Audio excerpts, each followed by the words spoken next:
My dad worked in the coal mines in eastern Kentucky for 44 years.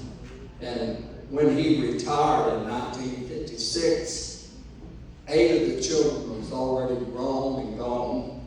And me and my twin brother John was left. We were like 16 or 17 years old at the time. And so we moved to southern Ohio. And we was up there maybe a couple, 3 years, and we formed a band called the Country Playboys. And we played around Columbus, Ohio. And we got a job at a place called the Frankfort Ranch, and we were the staff band. And y'all know what a staff band is. Our job is to back up artists that they book in that didn't have bands. And so in the 3-year period, I'd say we probably backed up 40 different stars from the Grand Ole Opry. Wow. Well, in 1967, they booked Loretta Lynn in Frontier Ranch. And so the band, we all got together and rehearsed her music a couple of days before we would play with her. And so we were on stage Sunday afternoon, and her show was supposed to start at 1 o'clock. Well, we were on stage and had played about 15 or 20 minutes, and then 1 o'clock come, and there was no Loretta Lynn. And so we played another 30 minutes and no Loretta Lynn. So we had to keep stretching it out a little bit, and all at once I looked across the field, and here come his Cadillac kicking up dust doing about 100, trying to get to the stage. And of course it was Mooney driving. And Loretta already got into her costume in the back seat, and then come screeching up backstage. 1967. And as Loretta started to walk on stage, and she walked by me, well, I just stopped her and I said, we know all your songs in the right key and the right arrangement. So she just walked to the microphone, turned around and pointed to me and said, you ain't woman enough to take my man. I picked it off, she sang it. Then she said, Fifth City. We done that song. Then she said, don't come home to drinking, loving on your mind.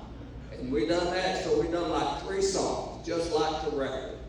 And Loretta says into the microphone, she said, well, I'll swear.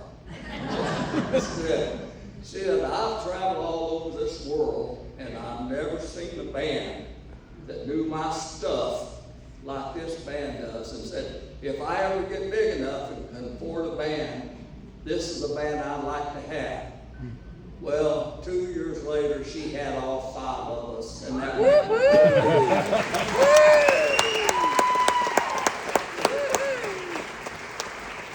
And so in 2017, me and Bob, I worked with her starting October 1969. My first job was at Frontier Ranch there in 67, but 69 I went to Nashville looking for a job, and just so happened 3 days later I landed the job with Loretta Lynn. There's 10,000 guitar pickers in Nashville trying to find a job, and I just had to be in the right place at the right time. Amen. Anyway, I got the job. I went out, played about 2 weeks with Loretta, and she took a steel guitar player out, a young guy, he kind of inexperienced, and after about 2 weeks, Loretta comes up to me and says, Harold ain't cutting it, is he? And I said, no, man, he isn't. She said, well, do you know somebody? I said, well, the guy that played behind you a couple of years ago from Lima, Ohio, I could give him a call. She said, would you call him? And so it was a Friday night after a show in North Carolina. I called Bob about, I guess midnight or something after our show. And I asked Bob, I said, Bob, would you like a job with Loretta? He said, oh yeah, man, I sure would. I said, be at my house in Nashville Monday morning. And so Loretta, that was 1969, November, and Loretta cut the very first hee-haw that they recorded. And so Bob come over and I took him over to hee-haw. I played with her on that show, but I played with a hee-haw band. And I introduced Bob again to Loretta, So me and Bob sat at my house for 3 days working on Loretta's songs, day and night. And he got on the bus 3 days later. He stayed there 30 years. All right. Oh my goodness. And then, of course, the rest of the guys, it was in December. Just a couple months later, the drummer quit. We played in Philadelphia, and our next show was in Columbus, Ohio, at the Vets Memorial Building. And we got on the bus in Philly about 7 in the morning, headed to Columbus, and our drummer wasn't on the bus.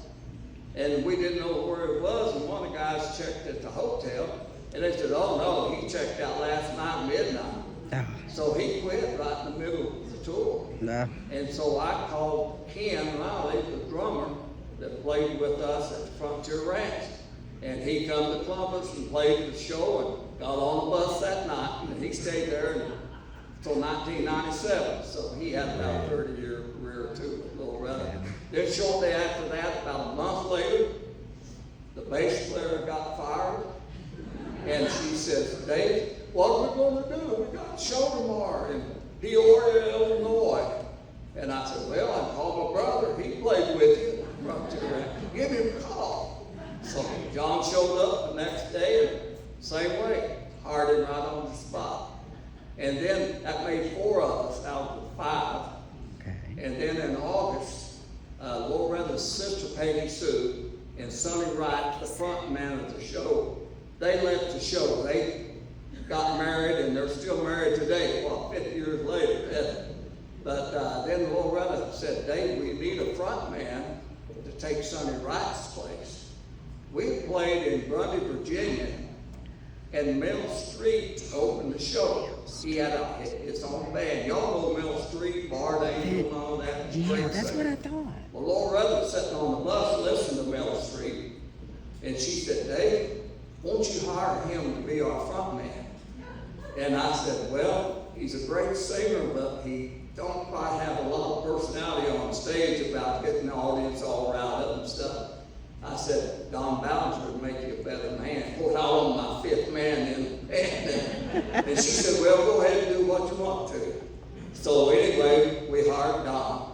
And so the band was in the movie Coalminers' Daughter, and the way that took place, when they decided to do the movie Coalminers' Daughter, they had Faye Dunaway picked out to do Loretta. But that didn't work. And Loretta said, I don't want Faye to do me. And they said, well, who do you want? She said, bring me a photo album. I'll pick somebody. And so there's 700 pictures in this photo album of lady actors from Hollywood. And Loretta just leafing through them real quick and stopped at Sissy Spacek and said, that's the girl I want to play with. Wow. And so Sissy got the part and got a Grammy and an Oscar and everything else. So Oh my goodness. history was made there. I'm going to shut up here in just a second. Oh, don't shut up. But Keep on anyway, talking. in 2013, of course, all of us guys is doing something else, you know. And so in 2013, Loretta called me and said, Dave, could we put the old band back together, the original band, and do a reunion concert? And I called all the guys, and they said, sure, we'd love to. So we went to the Ryman Auditorium in Nashville, Grand Ole Opry House, and done a reunion show with Loretta. First time any of us played with her in years. And so that really went well, but then we all went about our business. And then in about 2017, Loretta done her last tour. And it just so happened the last 2 weeks she was on tour. Her guitar player at the time, wife had really bad illness, and he couldn't go out for these last 2 weeks. Well, one of the twins called me and said, Dave, can you go out with Mom for these last 2 weeks? And I said, sure, I'd love to. So I went out and played in 2017, her last 2 weeks that she ever toured. And so after that, shortly she had a stroke. Oh, yeah. And fell and broke her hip. So that eliminated her from ever going back on the road. Well, just about 3 weeks before Loretta passed, Patsy, one of the twins, called me again. And she just said, "Dave, Mom wants to see you." Said, "You better get down here." And so I called Bob. I said, "Bob, would you like to go down Tuesday? I'm going down to spend some time with Loretta." And Bob said, "Sure." Well, Ken Riley, the first drummer in my band that went to work for Loretta just right after me and Bob did, I called Ken, and he said, "I'd like to go too." So me and Bob and Ken walked in Loretta's house. She was sitting on the edge of the couch. She looked up and said, "Oh, there's my boys," you know. And so we sat down and we had a grand time with Loretta, telling about old stuff that happened to us on the road. And Loretta, you got to remember now, she's 90 years old, and her mind was 110% and going 110%. And we laughed and joked and told stories and had the greatest time. And then it was time for us to go. So we all hugged her and kissed her and said goodbye. And that's the last time we see her. And shortly after that, the band got together, and for our own benefit, just to play some Loretta Lynn music, you know. Well, I knew that Emily Portman had been doing Loretta in some shows. She would play Loretta in Conway Twitty's tribute show. And so I called Emily and asked her if she'd like to join us for this little jam session. She said, "Oh yeah." So we had a great time. I told the boys we need somebody that could sing Loretta songs. And when I called Emily, she's from Leesfield, Kentucky, just sort of west of Elizabethtown. And she said, "Oh yeah, I'll be there." So we had a great time. I was going to have it in my studio at the house for a little rehearsal, but when my friends and Loretta's family found out about it, they called me from 3 different states wanting to come to our jam session. And so I rented the theater about like this one to get all the fans in to see our jam session. Well, after the jam session, me and Emily got together and said, "Well, you know, we need to keep Loretta's music alive.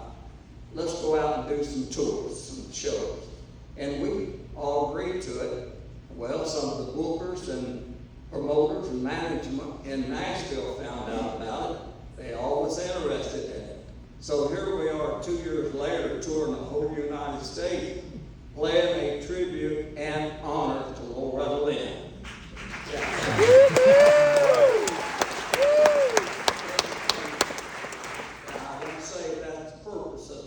And Emily. We all love Loretta like our own family, which she was, but we're going to keep her music going into the future as long as we can. As long as people enjoy it, we'll be doing it. Thank you. Thank you.